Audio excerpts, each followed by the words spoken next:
Hello friends, welcome back to my channel. আমের সিজনে আমের কোনো রেসিপি হবে না, এটা তো হতেই পারে না।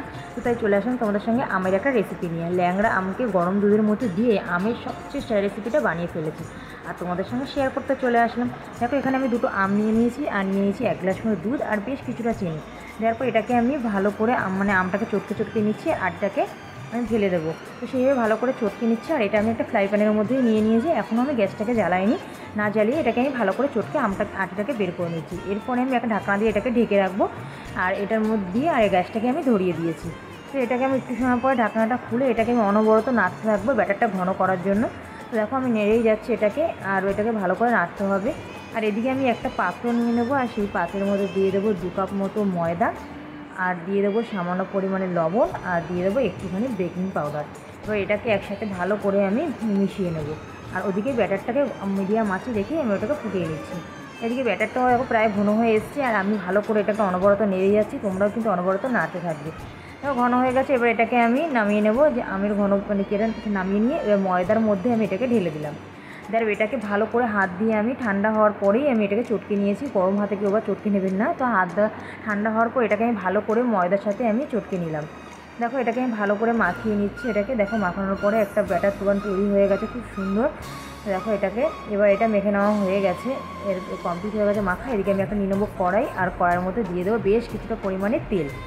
তো এই তেল দিয়ে দিচ্ছি আর তেলটা প্রায় গরমও হয়ে গেছে। আর এর মধ্যে যে ব্যাটারটা আমি বানিয়ে রেখেছিলাম সেটাকে আমের যে ব্যাটারগুলো এবার বড়ার মতো করে করে এগুলোকে আমি এক এক করে তেলের মধ্যে ছেড়ে দেবো।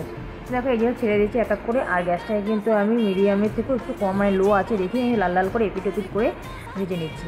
তো এগুলো মানে ভাজা হয়ে যাবে লাল লাল করে। আর তোমরা কারা কারা রেসিপিটা যারা তারা অবশ্যই আমাকে কমেন্টও করো। আর আমের সিজনে এটাও হবে না, এটা হতেই পারে না।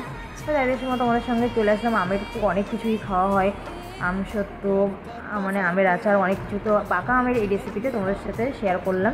দেখো, এগুলো পুরো ভাজা হয়ে গেছে লাল লাল করে, খুব সুন্দর দেখতেও লাগছে। কিন্তু দেখতে যেরকম সুন্দর লাগছে খেতেও কিন্তু সেরকম অসাধারণ হয়েছিল। তো এগুলো তুলে নিয়েছি আর বাকি যেগুলো ছিল সেগুলোকেও আমি এক এক করে এর মধ্যে দিয়ে দেবো আর দিয়ে ওগুলোকেও আমি ভেজে নেবো পুরো সবগুলোকেও। তো এইগুলো বাকিগুলো আমি আস্তে আস্তে করে ভেজে নিচ্ছি। আর এখানে দেখো, গ্যাসটা কিন্তু লো আছে রেখেই ভেজে নেবো, বারবার করে বলছি। বেশি আছে দিলে তোমাদের ভিতরটা কাঁচা থেকে যাবে, বাইরেটা পুড়ে যাবে। তো দেখো, এগুলো প্রায় ভাজা কমপ্লিট হয়ে গেছে। এগুলোকে আমি একসাথে তুলে নেবো একটা পাত্রের মধ্যে। আর দেখো, দেখতে কত সুন্দর হয়েছে।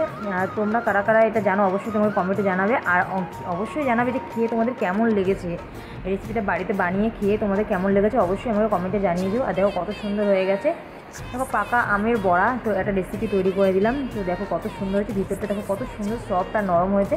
খেতেও কিন্তু খুব সুন্দর, দেখতে যেরকম সুন্দর খেতেও কিন্তু সেরকম লোভনীয় হয়েছিল। তো যাই হোক, আশা করি তোমাদের আজকে এই রেসিপিটা ভালো লাগলে like comment share and subscribe করে দিও। Tata, love you all guys. সবাইকে ভালো থাকো, সুস্থ থাকো।